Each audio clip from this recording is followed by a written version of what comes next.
అయితే ఎనర్జీ అన్నారు మేడం.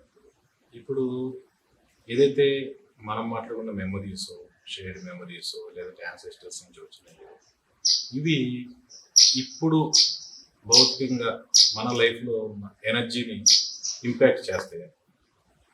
చేసేది మీరు ఒక ఫీలింగ్ ఉందంటే ఎవరు తప్పేది? మీకు కోపం ఉంది లోపల, ఎవరిది ఆ ఫీలింగ్?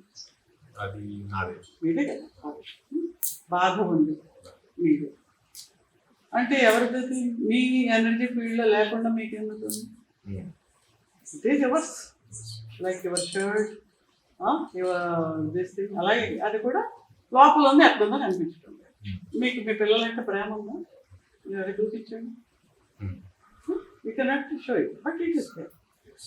అలాగే అది కూడా energy. Love is also an energy.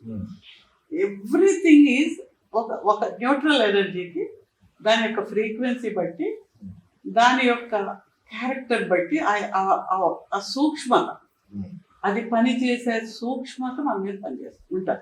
అంటే ఎలాగంటే ఇప్పుడు ఒక లైట్ ఉంది, ఒక టార్చ్ లైట్ వేయడానికి, ఒక ఎక్స్రే వేయడానికి, ఒక లేజర్ లైట్కి అదే లైట్ తేడా ఉంది కదా. లేక డీపర్ ఇంటూ, అలాగే ఈ ఎనర్జీ ఫ్రీక్వెన్సీని బట్టి అవి మనలో డీపర్ లెవెల్లో ఉండే energies, frequency energies clear. Okay. అయితే